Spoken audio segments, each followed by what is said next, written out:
Hi, I'm Adam Swords. This is my 2016 Mark 7 Golf R. I am building this to be faster than a supercar, and you are watching Answered.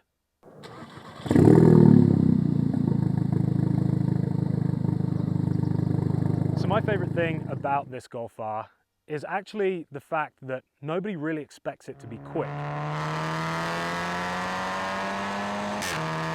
It looks pretty subtle. Yes, if you know what you're looking for, then you can see that it's got the upgraded brakes.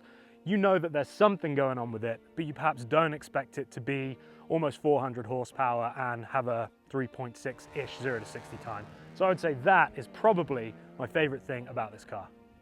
What is my least favorite thing? My least favorite thing about this car has to be the fact that stock from the factory, it sounds terrible. Like, you hear more engine noise than you do exhaust. In fact, so much so that they actually have a thing called a sound actor which plays fake engine noise into the cabin when you're in sport mode, so it seems like it makes a better noise than it does. So I think from the factory, I wish Volkswagen had put a slightly more sporty exhaust on it, but other than that, I don't really have many complaints. All right, so I guess we'll start with the front. Well, actually, let's start with a general overview. So as you can see, we've got the 034 wheels that I had custom powder coated in black. These are the only set of these in existence. They come in gunmetal, but because of the whole color scheme that I've got going on, I wanted them done in black so that they kind of have that like stealthy look. They match the wrapped roof, which I had done black. The mirrors were already black. So I just like how it kind of ties everything in with the B pillars. And then I had the sun strip added with my little logo right here, done black on black. So I did a gloss black on a satin sun strip. So it's kind of subtle, but like with the sun hitting it like this, it really pops. And then if you want to come and have a look under the hood, then, oh, not forgetting my little sticker mod right here. So for some reason, Volkswagen decided to put these lovely scoops in for the intercoolers, and then put this detail that's supposed to look like the backside of the scoop, and then they left it filled in. So these are just stickers that make it kind of look like there's an opening and that the air would go in and out. So that's just kind of a nice little touch. And then under the hood, I'm just gonna say that if you know what you're looking for, you'll know what we've done. But this is the Golf R, as you can see by the R logos. Now these R logos are not the same, but if you didn't know what you're looking for, you would think that they were. So that's all I'm gonna say is we might have done some stuff here.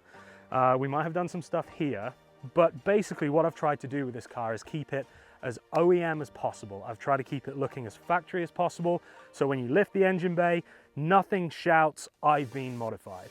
For obvious reasons, that's why I've done that.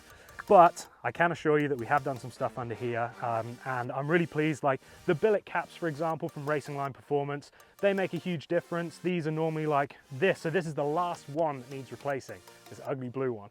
But yeah, we've got all the billet caps on there. Yeah, and then a few other little goodies.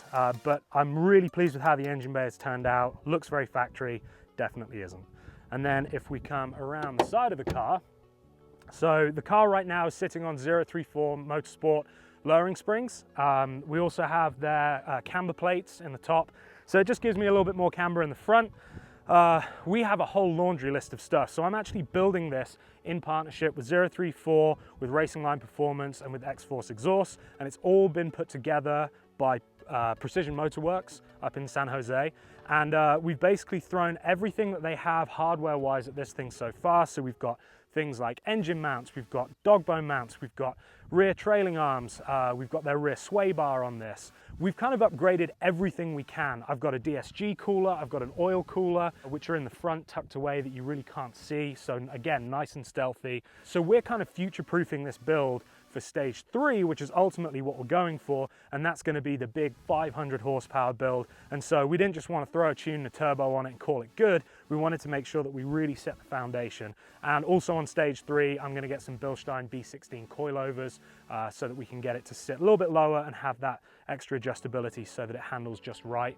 And if we come around to the back, obviously you can see that we don't have a stock exhaust anymore. So this is the Xforce exhaust. So this thing is badass because it's valved. So it means that when I want to drive it quietly, I can. And when I want to be loud and obnoxious, I also can. And so if I'm on the freeway, I'll have it in normal mode or eco mode. with the automatic transmission engaged and the valves closed, and it is whisper quiet, and I get 28 to the gallon. But when we come up here, what I can do, knock it across into manual, enable race mode. That enables the pops and bangs from that 034 stage 2 tune, and then obviously with the valves open, it rips, and you can attest to how loud it is. But yeah, it sounds great. So really pleased with this exhaust. Love the chrome tips as well. They're a bit dirty right now, but it looks great, and it really kind of finishes off the back end here.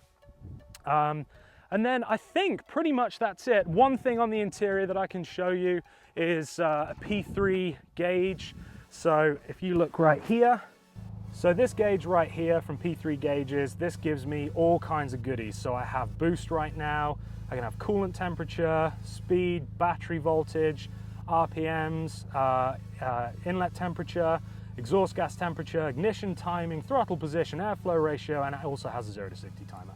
So that thing is awesome, looks real stock. Again, that was kind of the whole thing with this car, is I wanted it all to look as factory as possible while also being badass. And like I said, I'm building this thing to be faster than a supercar, and hopefully by stage 3, we'll have it.